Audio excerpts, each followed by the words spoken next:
Bonjour et bienvenue dans le journal de la formation. Il sera question d'apprentissage avec la FIPA. Yann Bouvier, bonjour. Bonjour Jérôme. Vous êtes chargé de mission à la FIPA. Alors FIPA, Fondation Innovation pour les apprentissages. Comment la présenter Alors on peut la présenter par un premier mot qui va être inter-entreprise. Parce que ce qui constitue cette fondation, ce sont une trentaine d'entreprises membres actives qui, ensemble, sont un terreau d'innovation pour les apprentissages au sens alternance. C'est bien justement ce qui caractérise cette fondation, c'est de développer des projets innovants. C'est-à-dire que ce sont des entreprises qui ont, j'imagine, leur CFA, et qui ont beaucoup d'apprentis et d'alternants, et qui décident de penser l'apprentissage différemment? Alors au démarrage, oui, vous avez raison, il y a eu un certain nombre d'entreprises qui avaient beaucoup d'alternants, façon de parler. Des entreprises comme EDF, comme Carrefour, comme et La Poste, toutes ces entreprises qui font entre 5 et 6 000 alternants par an, parfois dotées d'un CFA d'entreprise, mais c'est plutôt sur le chemin que ça s'est constitué. Mais il y avait aussi une volonté de faire rayonner ensemble l'apprentissage. C'était ça la grande conviction au démarrage. Et aujourd'hui, on a des entreprises de taille aussi intermédiaire. Donc on a des entreprises qui ont peut-être des ambitions plus mesurées, mais qui ont un vrai besoin de développer l'apprentissage en leur sein. Oui, parce que c'est vrai que l'apprentissage s'est énormément développé ces dernières années, aidant beaucoup de jeunes et aussi permettant aux entreprises de recruter de nouveaux talents. Alors, vous portez une réflexion et vous portez également des initiatives. Vous avez récemment mis en place un dispositif qui s'appelle Ingénieuse. Comment le présentez-vous? Alors récemment, en réalité, ça fait déjà 4 ans que ce projet a émergé. C'est un projet qui conjugue en fait plusieurs ambitions. Et la première, finalement, qui est peut-être pas celle qu'on voit comme ça de prime abord, c'est un projet d'orientation. Alors, il est dédié exclusivement à des femmes.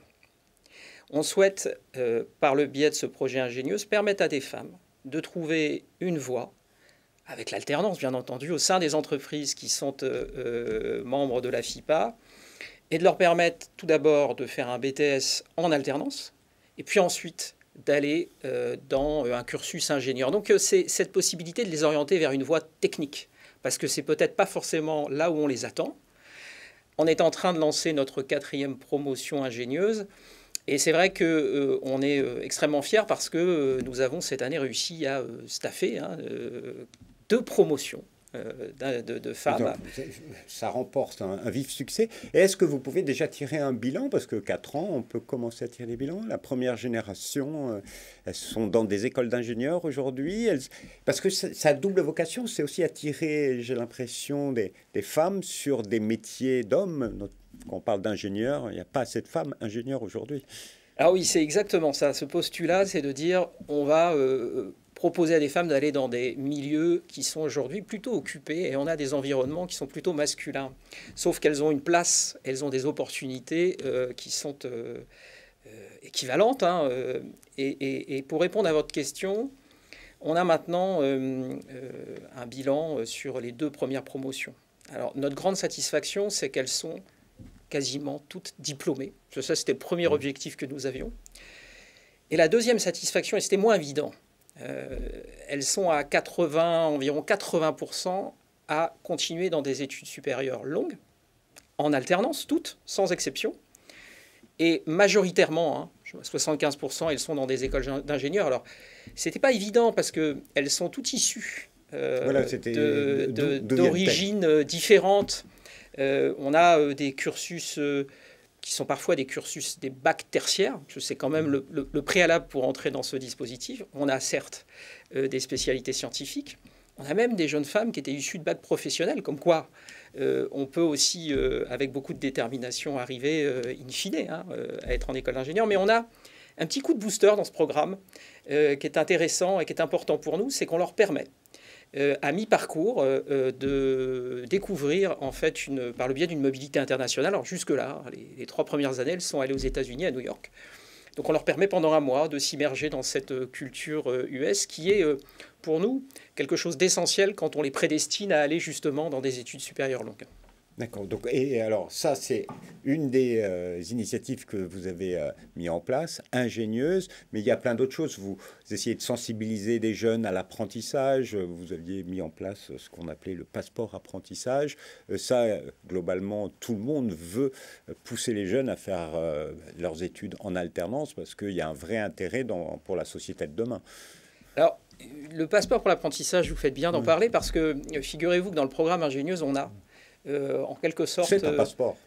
Alors, d'une part, c'est un passeport, mais on a une prépa, parce que c'est un peu ça. On a une prépa pour permettre à des jeunes femmes qui peut-être n'ont pas cette maturité ou ont besoin d'une réflexion supplémentaire, peut-être une remise à niveau également. On leur permet pendant un mois, justement, de découvrir le programme et peut-être de pouvoir l'intégrer quelques mois ensuite. Mais on a aussi, et c'est ce que vous disiez, permis, et on permet toujours en fait à des jeunes de découvrir potentiellement l'apprentissage, la formation dans l'apprentissage, mais avant tout un métier. Et ça, c'est important parce que on a besoin pour se projeter dans des études en alternance, pour se projeter dans une entreprise en apprentissage, de découvrir l'environnement dans lequel on est supposé évoluer. Donc ça, on l'a réalisé pendant 2 à 3 années jusque-là pour environ 900 jeunes au sein des entreprises par le biais de leur CFA interne.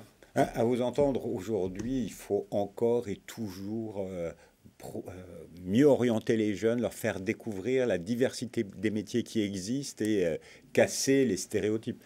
Alors ça, c'est un point essentiel aujourd'hui, hein, quand on cherche et que l'on souhaite développer encore plus l'apprentissage au sens volume, d'avoir encore plus de jeunes, et peut-être d'ailleurs même de moins jeunes, qui souhaitent entrer dans des études par le biais de l'alternance et de l'apprentissage. Le volet découverte est essentiel, parce qu'il ne faut pas oublier que derrière, si on fait une formation, c'est pour aller occuper un emploi, idéalement un emploi qui recrute. Et vous savez que dans notre société, aujourd'hui, on a encore beaucoup d'emplois qui ne sont non pourvus et qui recrutent énormément. Et on dit souvent que l'apprentissage, c'est la voie royale vers l'emploi. Or, aujourd'hui, il faut faire un petit point d'actualité. Aujourd'hui, on est dans une période de discussion de loi de finances. On parle de restrictions budgétaires. Certains sont inquiets sur l'avenir de l'apprentissage. Est-ce que vous l'êtes ? Pas nécessairement, parce que quand on regarde dans le rétroviseur et que ce que l'on voit, tout ce que l'on a fait jusque-là, il y a une vraie embellie autour de l'apprentissage, tant sur le nombre de jeunes et les chiffres qui sont éloquents des jeunes qui ont réussi par l'apprentissage à s'insérer dans la vie active. On considère qu'il y a encore beaucoup de choses très positives à faire. Alors, il est vrai que les incentives, si je puis m'exprimer ainsi, qui ont été mis en place par les pouvoirs publics, étaient jusque-là sans précédent. Et elles ont servi la dynamique de l'apprentissage. Ce que l'on ne sait pas dire, c'est demain, en l'occurrence en 2025, ce qu'il restera. Mais le bilan et en tout cas nos espérances sont intactes, celles des entreprises qui ont de toute façon toujours besoin de continuer à développer l'alternance. Et qui ont compris l'utilité de former elles aussi des jeunes qui sont dans une école ou des jeunes qui sont dans leur CFA d'entreprise. Absolument, elles ont maintenant des habitudes et puis des dispositifs qui sont complètement calqués sur ce modèle. Mais je voudrais revenir sur ce que vous disiez tout à l'heure, parce que c'est important aussi de voir toute cette part, tous ces jeunes qui... il y a des statistiques très objectives là-dessus qui montrent qu'un certain nombre de jeunes n'avaient pas accès à des études supérieures longues. Et on sait maintenant que ça leur a permis non seulement d'avoir accès à une formation et aussi derrière d'avoir accès à une carrière. Et ça, c'est quand même important.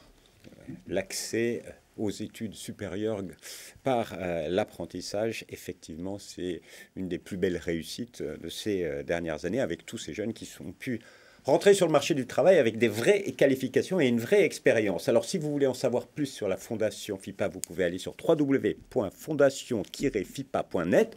Il y a plein d'informations et notamment, il y a le guide pour créer son CFA à destination des entreprises. C'est aussi quelque chose que vous portez. Vous accompagnez des entreprises qui sont intéressées. C'est un des chevals de bataille de la Fondation. C'est-à-dire qu'en 2020, nous avons pris le parti de nous investir avec là aussi les entreprises. Alors, il ne faut pas oublier que c'était une demande des entreprises pour pouvoir créer un guide méthodologique qui permettait à toute entreprise de créer son CFA interne. On a fait un premier guide, celui que vous avez sur notre site, c'est le second, c'est la seconde version qui a été largement enrichie. Et ce que je peux vous annoncer d'ailleurs, en quasi-exclusivité, c'est qu'en 2025, une nouvelle version va émerger, qui est une version qui sera plus facile d'accès. Mais on a aussi une autre chose que je souhaiterais souligner, voilà. C'est que... 2025, un nouveau guide et une autre annonce. C'est qu'on a une formation à disposition des entreprises qui souhaitent créer leur CFA interne, formation en plus qui est totalement gratuite, que l'on propose à toute structure qui a un projet de développer un CFA interne. Donc ça, ce sont des opportunités que notre fondation offre aux entreprises une fois encore. Pour les entreprises, donc, une formation, allez sur www.fondation-fipa.net et d'autres projets pour des jeunes. Alors des projets, oui, on a cette volonté de renouveler une expérience qui a été extrêmement positive. On rejoint toujours le domaine de l'orientation vers l'apprentissage. On a profité l'an passé de l'opportunité qui était offerte par les pouvoirs publics autour des stages de seconde pour lancer une initiative qu'on a intitulée 10 stages en une seconde, ce qui a permis en fait à des jeunes femmes durant 15 jours, de pouvoir découvrir chaque journée une entreprise différente, un métier différent. Et toujours pareil, trouver une option peut-être de carrière pour pouvoir s'orienter demain à l'issue de leur parcours au lycée. Mais une très belle initiative pour les jeunes filles, pour qu'elles découvrent des métiers qui manquent de femmes. Et ça, c'est très important. Merci en tout cas, Yann Bouvier, pour votre témoignage. Et quant à nous, on se retrouve bientôt pour un nouveau journal de la formation. Au revoir.